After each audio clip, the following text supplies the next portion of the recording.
প্রধান উপদেষ্টার বাসভবন যমুনায় আছেন আমাদের সহকর্মী সাজেদা সুইটি, সরাসরি যুক্ত হচ্ছি তার সঙ্গে। সুইটি, বৈঠকটি তো ৮টায় শুরু হওয়ার কথা, সেটি কি শুরু হয়েছে কিনা একটু বিস্তারিত জানাবেন। কি বিষয়ে আলোচনা হবে সে বিষয়ে ধারণা পেয়েছেন কিনা?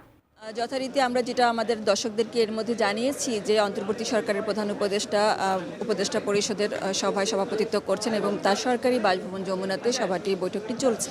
এবং এই জরুরি বৈঠক আজকের দিনে শনিবারে আসলে এই বৈঠকটি হওয়ার কথা ছিল না, কিন্তু এখন যে সমসাময়িক ইস্যু, যে দাবিগুলো উঠেছে, যে সমসাময়িক পরিস্থিতি, তাতে করে তিনি জরুরি বৈঠক ডাকতে বাধ্য হয়েছেন।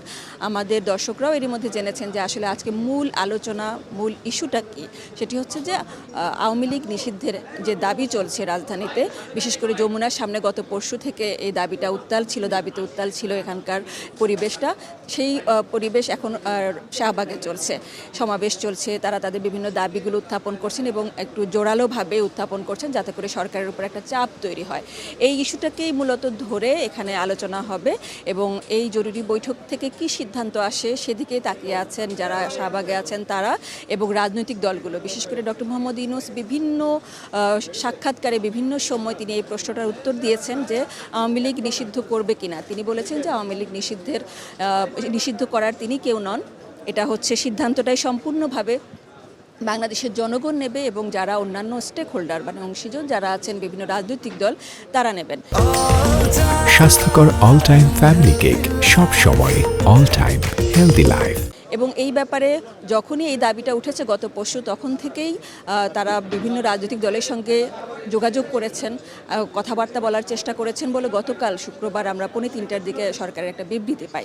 সেই বিবৃতিতে তারা জানিয়েছেন যে সরকারের পক্ষ থেকে জানানো হয়েছে আওয়ামী লীগ নিষিদ্ধের দাবিটি তাদের গোচরে আছে এবং এই ব্যাপারটি তারা বিবেচনায় রেখেছেন। সে কারণে রাজনৈতিক দলগুলোর সঙ্গে তারা যোগাযোগ করেছেন এবং তাদের সঙ্গে আলোচনার সাপেক্ষে এই সিদ্ধান্তটি আসবে।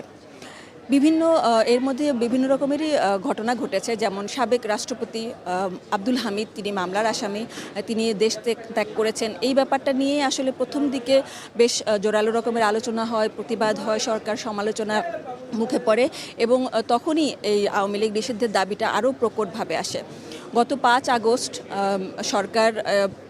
সরকারের পতনের পরে 8 আগস্ট যখন নতুন সরকার গঠিত হয়, বিভিন্ন সময় আওয়ামী লীগ নিষিদ্ধের দাবি উঠেছে। এর মধ্যে দাবির প্রেক্ষিতে ছাত্রলীগ নিষিদ্ধ হয়েছে, কিন্তু আওয়ামী লীগ নিষিদ্ধের দাবিটা এবার এত প্রকটভাবে উঠেছে, তারা বলছেন যারা সমাবেশ করছেন শাহবাগে যে সরকারের সিদ্ধান্ত যদি না আসে আওয়ামী লীগ নিষিদ্ধের, তাহলে তারা তাদের নতুন কর্মসূচি জানাবেন।